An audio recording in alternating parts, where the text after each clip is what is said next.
নারীদের পর্দা নিয়ে আপনারা ইতিমধ্যে দেখেছেন বোধহয়, না? তো এটা নিয়েও দেখলাম অনেক বাড়াবাড়ি। বাড়াবাড়ি কখনো কল্যাণ বয়ে নিয়ে আসে না। নারীরা কতটুকু পর্দা করবে, কতটুকু পর্দার হুকুম কি, সেখানে আমি বলেছি পর্দা করা ফরজ। এই পর্দা আপনার অধিকার, এটা আপনার আভিজাত্যের প্রতীক, আপনার রুচির প্রতীক। এটা বলে কতটুকু পর্দা, সেক্ষেত্রে আমি দুইটা মত উল্লেখ করেছিলাম।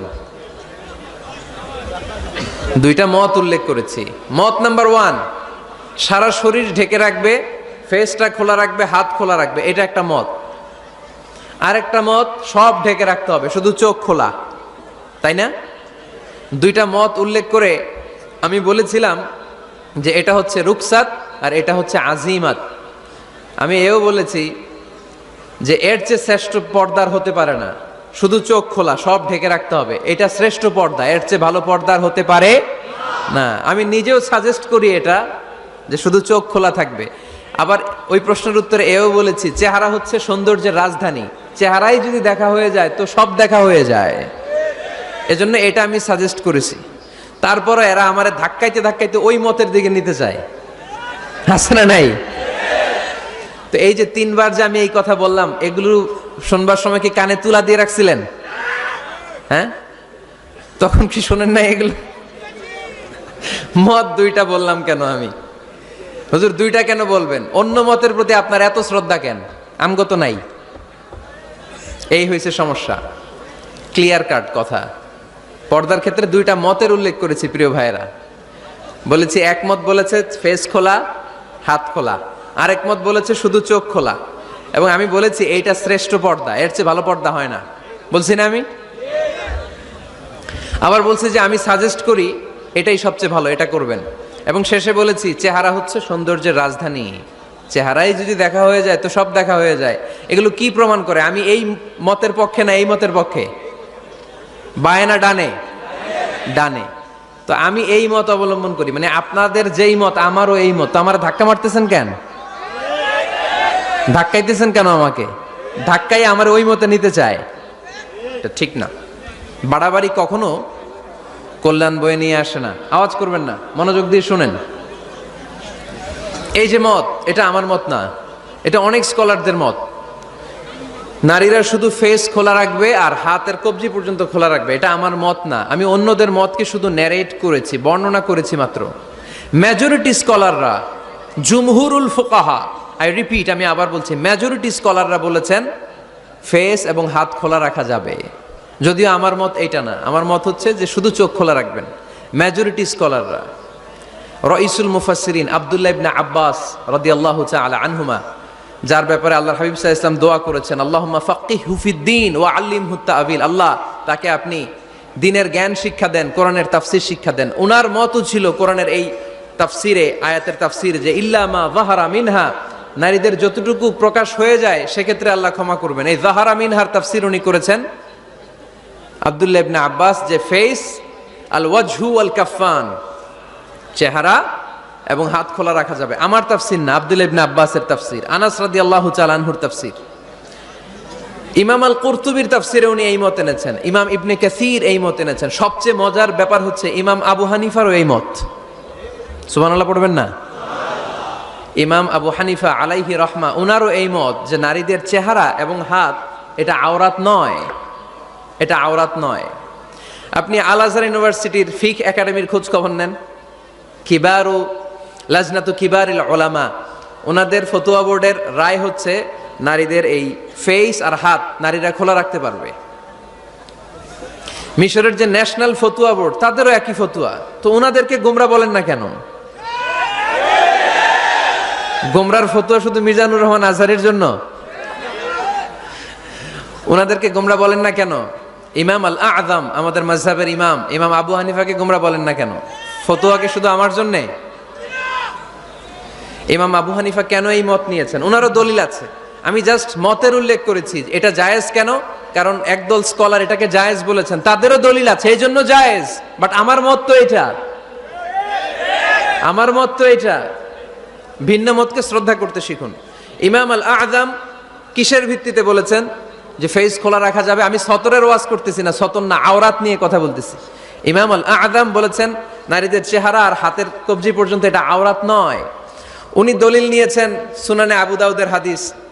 হঠাৎ একবার আল্লাহ রাসূল সাল্লাল্লাহু আলাইহি ওয়াসাল্লামের ঘরে, আম্মাজান আয়েশার ঘরে আসমা বিনতে আবি বকর রাদিয়াল্লাহু তাআলা আনহা চলে আসেন। আল্লাহ রাসূল সাল্লাল্লাহু আলাইহি ওয়াসাল্লামের শ্যালিকা, পাতলা কাপড় পরে, যে কাপড়ে হাত দেখা যায়, শরীর দেখা যায়। আল্লাহ রাসূল সাল্লাল্লাহু আলাইহি ওয়াসাল্লাম চেহারাটা ঘুরিয়ে নিলেন, রেগে গেলেন এবং বললেন, আসমা তুমি এখন বড় হয়েছো, তুমি এখন বড় হয়েছো, ছোট্টটি নেই। নারীরা যখন সাবালিকা হয় তখন এতটুকু আর এতটুকু ছাড়া পুরো দেহকে ঢেকে রাখতে হয়। সুবহানাল্লাহ পড়বেন না? ইমাম আল আযম আবু হানিফা এই হাদিস থেকে দলিল নিয়েছেন। আরো দলিল আছে, সহিহ মুসলিম হাদিসের বর্ণনাকারী জাবির ইবনে আব্দুল্লাহ রাদিয়াল্লাহু তাআলা আনহু ঈদের দিনে আল্লাহ রাসূল সাল্লাল্লাহু আলাইহি ওয়াসাল্লাম ঈদের সালাত পড়লেন আযান ইকামত ছাড়া। সালাত পড়ানোর পরে তিনি তাকওয়ার ওয়াজ করলেন, সাহাবীদেরকে নিয়ে তিনি চলে যাচ্ছেন। হঠাৎ নারীদেরকে দেখে নারীরা বললেন, আমাদেরকে ওয়াজ করেন। আল্লাহর হাবিব সাল্লাল্লাহু আলাইহি ওয়াসাল্লাম নারীদের সামনে ওয়াজ শুরু করে দিলেন। হাদিসের বর্ণনাকারী জাবির ইবনে আব্দুল্লাহ উনি বললেন, নারীদেরকে নিয়ে যখন আল্লাহ রাসূল সাল্লাল্লাহু আলাইহি ওয়াসাল্লাম ওয়াজ করতেছিলেন, আল্লাহ রাসূল যে ওয়াজটা সবচেয়ে গুরুত্ব দিলেন, আল্লাহর হাবিব সাল্লাল্লাহু আলাইহি ওয়াসাল্লাম বললেন, তাসাদ্দাকনা, নারীরা তোমরা সদকা করো, দান খয়রাত করো, কারণ আমি দেখেছি তোমরাই বেশিরভাগ হবে জাহান্নামের লাকড়ি, তোমরাই বেশিরভাগ জাহান্নামের লাকড়ি হবে। এই কথা শুনে ফাকামাত ইমরাআতুন মিন ওয়াসাতিহিন, এক নারী দাঁড়ালো, নারীদের মাঝখান থেকে এক নারী দাঁড়িয়ে হাত তুললো। জাবির ইবনে আব্দুল্লাহ বলেন, নারীটি যখন দাঁড়ালো আমি দেখলাম সুফাআউল খাদ্দাইন, এই নারীর গালের মধ্যে ফুটফুট কালো দাগ, গালের মধ্যে কি কালো দাগ। তো ওনার চেহারা যদি খোলা না থাকতো গালের কালো দাগ দেখা যেত? কথা বলেন না কেন? এই দলিলগুলোর আলোকে ইমাম আল আযম আবু হানিফা রাহিমাহুল্লাহ উনি মত প্রকাশ করেছেন জরুরি প্রয়োজনে এই ফেস খোলা রাখা যাবে। সহিহ বুখারীর আরেকটা হাদিস শুনেন, বর্ণনাকারী আব্দুল্লাহ ইবনে আব্বাস রাদিয়াল্লাহু তাআলা আনহু। হজের দিন আল্লাহ রাসূল সাল্লাল্লাহু আলাইহি সাল্লাম উটের উপরে বসা, পেছনে চাচাতো ভাই ফদল ইবনে আব্বাস। ইয়ামুন নাহারে এক নারী আসলেন, সুন্দরী নারী, রূপবতী, অসাধারণ সুন্দরী নারী। এসে বললেন, ইয়া রাসূলুল্লাহ আমার একটা প্রশ্ন আছে। এই নারী এতই সুন্দরী ছিল, ফদল ইবনে আব্বাস বারবার নারীর দিকে তাকাতে লাগলেন। আল্লাহর হাবিব সাল্লাল্লাহু আলাইহি ওয়াসাল্লাম, ফদল চেহারাটা ঘুরাও, এরকম বলে ফদলের চেহারা ঘুরাই দিলেন। ফদল আবার তাকালেন, আল্লাহর হাবিব সাল্লাল্লাহু আলাইহি ওয়াসাল্লাম বললেন, ফদল চেহারাটা ঘুরাও। উনি আবার তাকালেন, আল্লাহর হাবিব সাল্লাল্লাহু আলাইহি ওয়াসাল্লাম বললেন, এই ফদল চেহারাটা ঘুরাও। দেখেন নারীকে একবার বলতেছেন, এই মেয়ে তুমি সুন্দরী নারী, দেখো না ছেলেরা তোমার দিকে তাকায় আছে, চেহারাটা ঢাকো, বলছেন একবারও? কথা বলেন না কেন? বলেন নাই, বরং ফদল ইবনে আব্বাসকে চেহারা ঘুরাতে বলেছেন। তার মানে সব দায় দায়িত্ব নারীদের উপর বর্তায় না, পুরুষদেরকে নিজের দায়িত্ব নিতে শিখতে বলেছেন বিশ্বনবী সাল্লাল্লাহু আলাইহি ওয়াসাল্লাম। আমাদেরও দায়িত্ব আছে না নাই? তো এই হাদিসগুলোর আলোকে ইমাম আল আযম উনি মত পোষণ করেছেন যে ফেস খোলা রাখা যাবে। আমার মত না, তার মানে এটাও একটা মত আছে, উনাদেরও দলিল আছে। আমার মত হচ্ছে যে শুধু চোখ খোলা রাখতে হবে, বাকি সব ঢেকে রাখতে হবে। তারপরেও ওনারা আমাকে এই মতের দিকে নিতে চাচ্ছে। আমি তো আসলে দুইটা মত শুধু প্রকাশ করেছি। এই পরিবর্তিত বিশ্ব ব্যবস্থায় নারীদেরকে অনেক জায়গায় যেতে হয়, চিকিৎসার জন্য বেরোতে হয়, শিক্ষকতা করতে হয়। আপনি শুধু আপনার মাদ্রাসার গণ্ডির ভেতরটারই গোটা দুনিয়া ভাববেন না। পেন্টাগনে আমাদের মুসলিম নারীরা চাকরি করে, আমেরিকার মিলিটারি ফোর্সে আমার মুসলিম বোনেরা চাকরি করে, ইংল্যান্ডে, এখানে তো অনেক ইংল্যান্ডের ভাইয়েরা আছে, ওনারা জানবেন, ইংল্যান্ডের পুলিশ সেকশনে আমার মুসলিম বোনেরা চাকরি করে। নানা কারণে ওনাদের পক্ষে ফেস ঢেকে রাখা সম্ভব হয় না, ফলে ওনারা এই মতের আলোকে রুখসাতের উপর আমল করার সুযোগ পায়, ঠিক কিনা? তার মানে এটাও একটা মত আছে, এটাও একটা মত আছে, ওনারা রুখসাতের উপর আমল করে। বাট আমার মত হচ্ছে না, আজিমতটা উত্তম, এটা শ্রেষ্ঠ পর্দা, কারণ চেহারায় যদি দেখে ফেলে সবই দেখে ফেলে। তো আমার মত এইটা, তারপরও আমাকে এই মতের প্রবক্তা বানাতে চায়, এরকম আছে না নাই? বাড়াবাড়ি করবেন না, বাড়াবাড়ি কখনো ভালো ফল বয়ে নিয়ে আসে না, আওয়াজ করে বলতে হবে, ঠিক কিনা? আল্লাহ আমাদের সবাইকে মধ্যম পন্থা অবলম্বনের তৌফিক দান করো। কারো ব্যাপারে সমালোচনা করলেও যেন আমরা ইনসাফের সাথে সমালোচনা করতে পারি। আল্লাহ তুমি তৌফিক দাও, আমাদেরকে সব সময় হকের পক্ষে থাকার তৌফিক দান করো। আরো আওয়াজ করে পড়বো আমিন। প্রজেক্টর নিয়েও আবার এই দেশে মারামারি আছে না? মারামারি করবেন না, মারামারি ভালো না। প্রজেক্টরে মহিলারা বক্তাকে দেখে কথা শুনতে পারবে কিনা প্রশ্ন করেছিল আমাকে খুলনায়, শুনছেন না আপনারা? এটা নিয়ে প্রাচ্য পাশ্চাত্য, মিন মাশারিকিল আরদি ইলা মাগারিবিহা, ইস্ট ওয়েস্ট কোনো ইখতিলাফ নাই যে দেখা যাবে। যাবে। আপনার স্ত্রীকে নিয়ে যখন ডাক্তারের কাছে যান, গাড়িতে যখন বসে থাকেন, উনি ড্রাইভারে দেখে না? আকল খাটান, আকল। দলিল পরে, দলিল পরে, আগে একটু আকল খাটাই।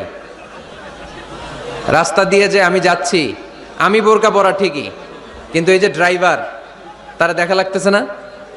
ডাক্তারের কাছে গেছি, ডাক্তারের দেখা লাগে না? রাস্তা দিয়ে চলতে ফিরতে যতই পর্দা করি, পুরুষদেরকে আমরা দেখি না? তো নারীদেরকেও দেখা লাগে, দেখা লাগে। এটা নাজায়েজ নয়, এটা বুঝতে হবে, জানতে হবে। জানার কোনো শেষ নাই, জাননেওয়ালার উপরও জাননেওয়ালা আছে। তো এটা নিয়ে আসলে ইখতিলাফের কিছু নাই। ইস্ট ওয়েস্ট, মাশারিকিল আরদি ওয়া মাগারিবিহা, গোটা বিশ্বের সব ফিকহ একাডেমি খোঁজ নিয়ে দেখেন, এটা জায়েজ। আল্লাহ রাসূল সাল্লাল্লাহু আলাইহি ওয়াসাল্লাম আম্মা জান আয়েশা রাদিয়াল্লাহু তাআলা আনহাকে ঈদের দিন হাবাসি সাহাবীদের খেলা দেখিয়েছেন। খেলা, হাবাসি সাহাবারা মসজিদে নববীর পাশে, সহিহ বুখারীর বর্ণনা, তীর ধনুক দিয়ে খেলাধুলা করত। তা আম্মা জান আয়েশা দেখতে চাইলেন, আল্লাহর হাবিব সাল্লাল্লাহু আলাইহি ওয়াসাল্লাম এটা বুঝতে পারলেন, জিজ্ঞেস করলেন তাশতাহিন তানজুরিন, বুখারীর বর্ণনা, তাশতাহিন তানজুরিন, আয়েশা তুমি কি দেখতে চাও? আম্মাজান বললেন হ্যাঁ আমি দেখতে চাই। আল্লাহর হাবিব সাল্লাল্লাহু আলাইহি ওয়াসাল্লাম আম্মাজান আয়েশাকে পিছনে দাঁড় করালেন। তিনি বর্ণনা করলেন আকামানি ওয়ারাআহু, আমার পিছনে পিছনে আমাকে তিনি দাঁড় করালেন। খাদ্দি মা আখাদ্দিহ, আমার গাল রাসূলের গালের সাথে লেগে গেল। আমি প্রাণ ভরে হাবাসি সাহাবাদের খেলা দেখলাম সরাসরি। তো সরাসরি যদি পুরুষকে দেখতে পারেন আম্মাজান আয়েশা রাদিয়াল্লাহু তাআলা আনহা, এটা কি টিভির পর্দায় দেখা যাবে না? দেখা যাবে না? যাবে। দীর্ঘক্ষণ দেখার পরে আম্মাজান আয়েশা বললেন হাত্তা মালিলতু, আমি ক্লান্ত হয়ে গেলাম, অনেকক্ষণ দেখলাম। আল্লাহ রাসূল সাল্লাল্লাহু আলাইহি ওয়াসাল্লাম বললেন আয়েশা পরিপূর্ণ হয়েছে, তুমি কি তৃপ্তি সহকারে খেলা উপভোগ করেছো, ইথিওপিয়ান সাহাবীদের খেলা? আম্মাজান বললেন হ্যাঁ, আমি প্রাণ ভরে দেখেছি। আল্লাহর হাবিব সাল্লাল্লাহু আলাইহি ওয়াসাল্লাম বললেন ঠিক আছে আয়েশা, এখন তুমি চলে যাও। সুবহানাল্লাহ পড়েন। সহিহ বুখারীতে আছে, যুদ্ধে যুদ্ধে নারীরা অংশগ্রহণ করতেন। স্ট্রেচারে করে অসুস্থ সাহাবাদেরকে টেনে এনে ওনারা সেবা করতেন। সেবা করার সময় চোখে গামছা বেঁধে রাখতেন, তাই না? ওনারা যখন অসুস্থ আহত সাহাবাদের চিকিৎসা করতেন, চোখে গামছা বেঁধে রাখতেন না? দেখতেন, দেখা জায়েজ, প্রয়োজনে দেখা জায়েজ। এই মাসালা ক্লিয়ার। আজকের আলোচনার বিষয় হচ্ছে পরিবার। আলোচনার বিষয় কি? সবাই বলতে হবে আলোচনার বিষয়। আমাদের পরিবার আছে না?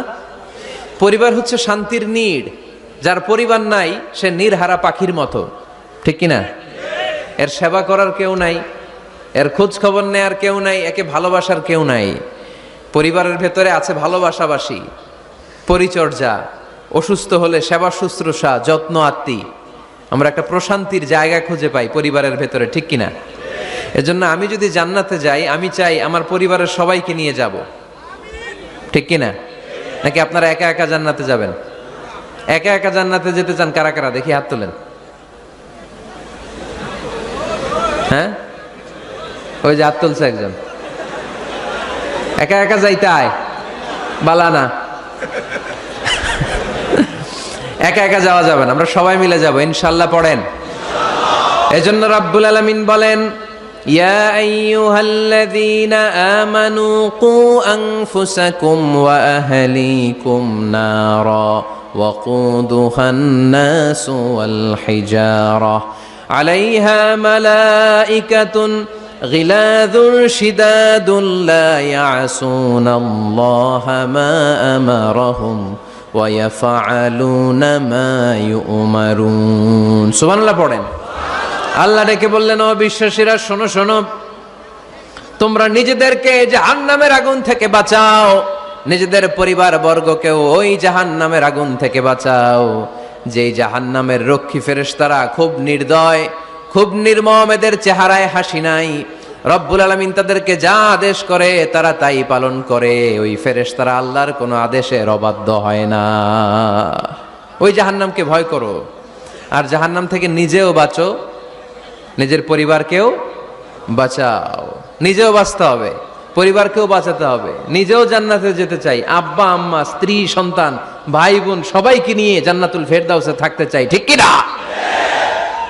এজন্য রব্বুল আলামিন বিশ্বনবীকে আদেশ করলেন, ওয়া'মুর আহলাকা বিস-সালাতি ওয়াসতাবির আলাইহা। ও নবী, আপনি আপনার ফ্যামিলির সদস্যদেরকে সালাতের আদেশ করেন এবং নিজেও সালাত পালনে সচেষ্ট হন। একা একা সালাত পালন করলে হবে না, আপনার পরিবারের সবাইকে আপনি মুসল্লি বানান, নিজেও সালাত পড়েন, সন্তানদেরকেও সালাত কায়েমকারী বানান। আপনি একা একা নামাজ পড়েন, আপনার ছেলে নামাজ পড়েন, এরকম আছে না নাই? বাবা নামাজ পড়ে, মা নামাজ পড়ে না, আছে না নাই? ভাই নামাজ পড়ে, বোন নামাজ পড়ে না, আছে না নাই? আচ্ছা, আমি জান্নাতে থাকবো, আমার মা থাকবে জাহান্নামে, এটা ভাল লাগবে? আমি থাকবো জান্নাতে, আমার আব্বা জাহান্নামে, ভাল লাগবে কার কার? আমি থাকবো জান্নাতে, আমার ছেলে মেয়েগুলো জাহান্নামে। আমি জান্নাতের নাজ নিয়ামত ভোগ করব, আমার স্ত্রী থাকবে জাহান্নামের আগুনে, এটা আমাদের ভালো লাগবে? এজন্য মুমিন পরিবারের সবাই আমরা জান্নাতে যেতে চাই। আমিও যাব, মা বাবাও যাবে, আমার স্ত্রী সন্তানরাও যাবে। এজন্য রব্বুল আলামিন বিশ্বনবীকে বললেন, নবী নিজেও জাহান্নামের আগুন থেকে বাঁচেন, আপনার পরিবার বর্গকেও জাহান্নামের আগুন থেকে বাঁচান, নিজেও বাঁচেন, পরিবারকেও বাঁচান। এজন্য মুসল্লি ভাইরা সাবধান, একা মুসল্লি হয়েন না। ইসলাম পালনকারীরা সাবধান, একা ইসলাম পালনকারী হবেন না। ফ্যামিলির সবাইরে মুসল্লি বানাইতে হবে, সবাই মিলে ইসলাম পালন করতে হবে, সবাই মিলে ঘরটার একটা জান্নাতের টুকরা বানাতে হবে, ঠিক কি না?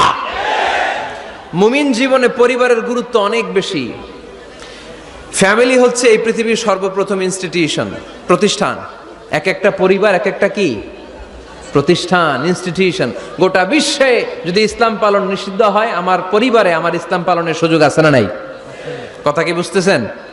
বাংলাদেশে ইসলাম পালন নিষিদ্ধ করে দেয়া হলো, মসজিদে যাওয়া নিষিদ্ধ করে দেয়া হলো, তাফসির মাহফিল নিষিদ্ধ করে দেয়া হলো, জুমার খুতবা নিষিদ্ধ করা হলো, ইসলামের সব অনুশাসন পালনকে রাষ্ট্রীয়ভাবে নিষিদ্ধ করা হলো।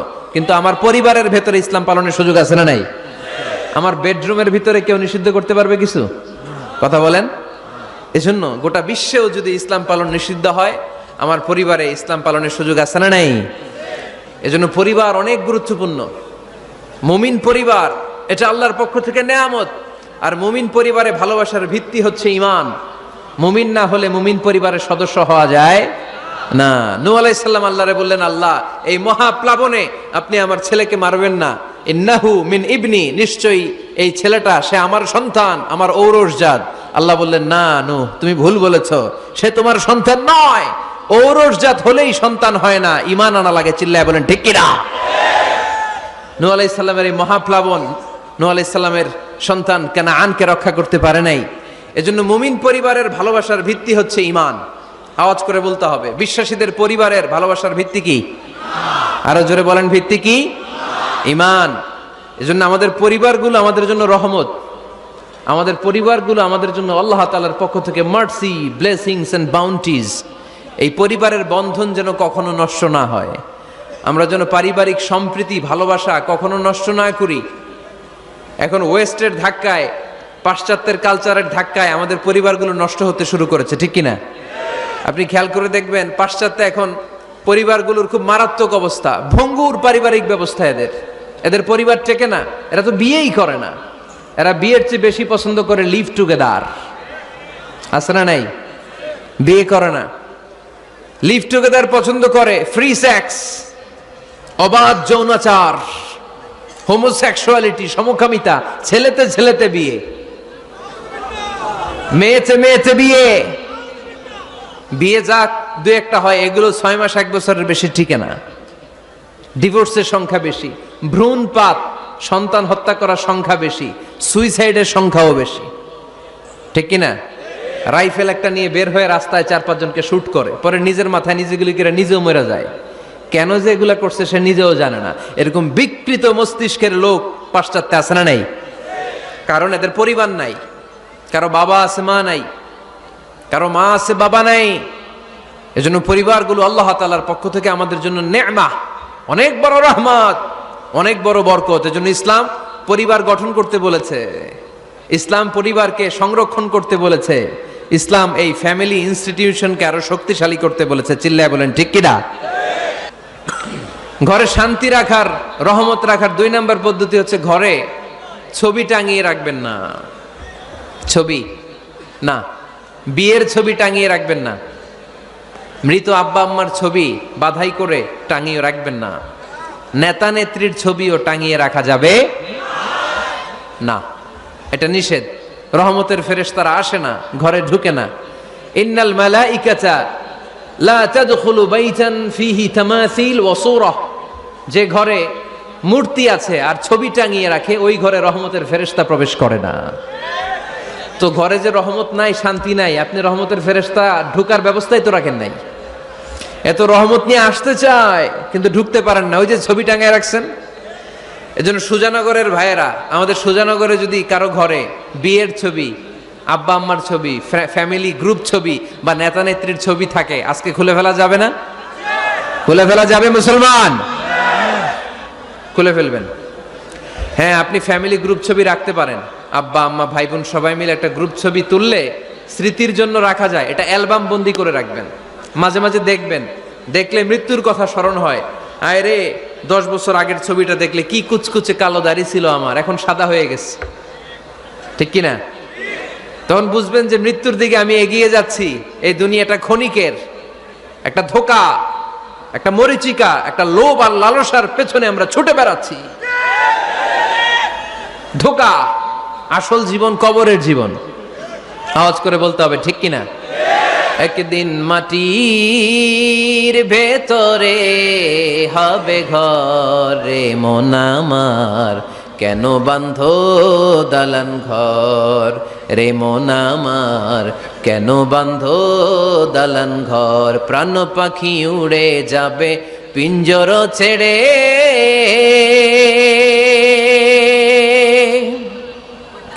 ধরা ধামে সবই রবে তুমি যাবে চলে। বন্ধু বান্ধব যত মাতা পিতা দ্বারা সুত, বন্ধু বান্ধব যত মাতা পিতা দ্বারা সুত, সবই হবে তোমার পরে মন আমার, কেন বাঁধো দালান ঘর। একদিন মাটির ভেতরে হবে ঘরে মন আমার, কেন বাঁধো দালান ঘর। ঠিক কিনা? পুরাতন ছবির অ্যালবামগুলো খুললে মৃত্যুর কথা স্মরণ হয়। আহা, দাদা পাশে বসা ছিল, আজকে দাদা নাই। নানারা নিয়ে একটা ছবি তুলে অ্যালবামে রাখছিলাম, আজকে নানা নাই। বাবার সাথে ছবি ছিল, আজ বাবা নাই। মৃত্যুর কথা স্মরণ আছে না নাই? প্রয়োজনে আব্বা আম্মার সাথে বা নিজেদের ফ্যামিলি গ্রুপ পিকচার তুলতে পারবেন, এটা অ্যালবাম বন্দি করে রাখেন, কিন্তু টাঙিয়ে রাখা যাবে? রাখবেন আপনারা? আর রাখবেন না। অনেকে কুকুরের শো পিস কিনে, কুকুরের, বিড়ালের, কুমিরের শো পিস কিনে শো কেসে সাজিয়ে রাখে। আছে না নাই? সুজানগরে বোধহয় এগুলো নাই, তাই না? হ্যাঁ, সুজানগরে এগুলো আছে না? এগুলো আপনি রাখতে পারবেন না, এগুলো রাখবেন না। ইন্নাল মালাইকাতা লা তাদখুলু বাইতান ফিহি তামাসিল ওয়া সূরা, যেই ঘরে ছবি টাঙিয়ে রাখা হয়, মূর্তি সাজিয়ে রাখা হয়, আল্লাহর রহমতের ফেরেশতারা ওই ঘরে কঠিন কালেও প্রবেশ করে না। এই কোরআনে পরিবার নিয়ে অনেক কথা, ফ্যামিলি ম্যাটার্স নিয়ে কোরআনে একটা সূরা আল্লাহ নাজিল করেছেন, সূরাতুত তালাক, অ্যাড্রেসিং দ্য ফ্যামিলি অ্যাফেয়ার্স। শুধু ফ্যামিলি রিলেটেড কথাই সূরাতুত তালাকে। আবার একটা পরিবার আল্লাহ তাআলার কাছে এতটাই প্রিয় ছিল, ওই পরিবারের নামে আল্লাহ কোরআনে একটা সূরাই দিয়ে দিয়েছেন, সূরাতু আলে ইমরান। ইমরানের পরিবারের নামে সূরা। সুবহানাল্লাহ পড়বেন না? এজন্য আমাদের পরিবারগুলো অনেক গুরুত্বপূর্ণ। আমরা বুঝি না, আমরা পরিবারের সম্প্রীতি ভালোবাসাকে অটুট রাখার ব্যাপারে সচেতন থাকি না, কিন্তু ইসলাম এই পরিবার সংরক্ষণে অনেক গুরুত্ব দিয়েছে। আমাদের পরিবারগুলো সুখী হোক, সমৃদ্ধ হোক, শান্তিময় হোক, আমরা চাই কি চাই না? আওয়াজ করে বলেন না, চাই কি চাই না? এজন্য আজকের আলোচনার বিষয় হচ্ছে পরিবার। সুখী পরিবারের ফর্মুলা আজকে আপনাদেরকে শোনাবো, কি করে পরিবারকে সুখে রাখতে হয়, শান্তিতে রাখতে হয়, কোরআনের আলোকে। শুনতে চান? শুনতে চান সবাই? কষ্ট হচ্ছে না তো? নাকি স্লোগান দিতে চান? স্লোগান চান কারা কারা দেখি? স্লোগান দাও তো একজন, আওয়াজ করে।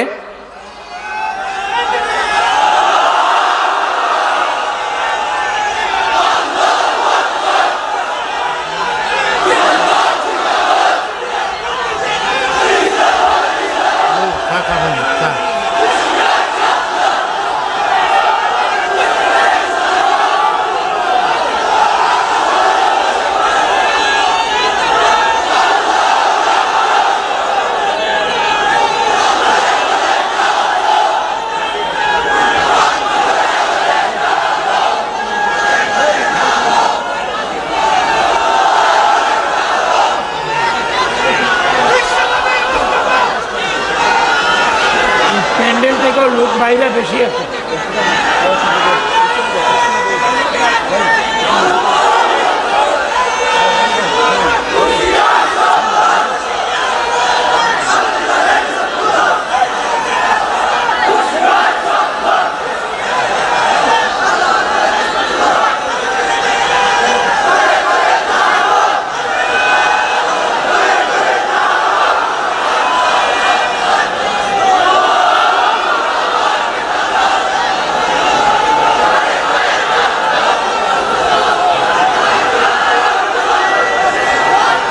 মাশাআল্লাহ।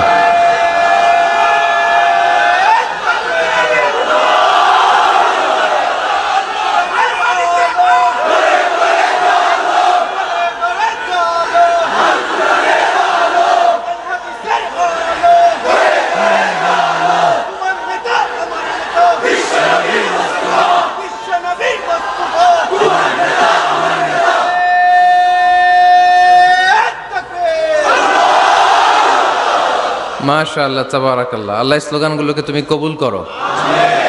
স্লোগান হয়ে গেছে, খুশি? সবাই খুশি? জিয়। ঠিক আছে, এবার আলোচনায় যাই। সুখী পরিবারের ফর্মুলা কোন পরিবার? আওয়াজ করে বলেন, আরো জোরে বলেন। সুখী পরিবারের ফর্মুলা কোরআন সুন্নাহর আলোকে আজকে আমরা এটা জেনে যাব, কি করলে আমাদের ফ্যামিলিগুলো সুখী হবে, সমৃদ্ধ হবে। কোরআন থেকে আমরা যদি প্রেসক্রিপশন নেই, তাহলে কোরআন বলে আমাদের ফ্যামিলিগুলোকে সুখী আর শান্তিময় করতে হলে আমাদের ফ্যামিলির ভেতরে একে অপরকে সালাম দেওয়ার প্রচলন বাড়াইতে হবে। কি দিবেন? আওয়াজ করে বলেন, কি দিবেন? ফাইযা দাখালতুম বুয়ুতান ফাসাল্লিমু আলা আনফুসিকুম তাহিয়াতাম মিন ইনদিল্লাহি মুবারাকাতান তাইয়্যিবা। রব্বুল আলামিন বলেন, যখন তোমরা তোমাদের ঘরে ঢুকবা, ঢুকেই পরিবারবর্গকে একে অপরকে সালাম দাও। এটা আল্লাহর পক্ষ থেকে অভিবাদন পদ্ধতি, এটা বরকতময়, এটা পবিত্র। সুবহানাল্লাহ পড়েন। ইদা দাখালতুম বুয়ুতান ফাসাল্লিমু আলা আনফুসিকুম, ঘরে ঢুকেই সালাম দাও। সালাম মানে শান্তি। সালাম দেই না, এজন্য ঘরে শান্তিও নাই। ঠিক কিনা? আজকে যে সালাম দেওয়া যাবে না, বাসায় যে ভাবির আগে সালাম দিবেন, পারবেন না? ভাবি আগে দিতে হবে? কে আগে দিবে শুনি? আপনি আগে? তুমি বিয়ে করছো নি? হ্যাঁ, আগে আগে সালাম দিবেন। রাজি আছেন? ঘরে ঢুকেই সালাম। বাবা দিবে ছেলেকে সালাম, ছেলে দিবে বাবাকে সালাম। স্বামী দিবে স্ত্রীকে সালাম, স্ত্রী দিবে স্বামীকে সালাম। ভাই দিবে বোনকে সালাম, বোন দিবে ভাইকে সালাম। সালাম মানে শান্তি।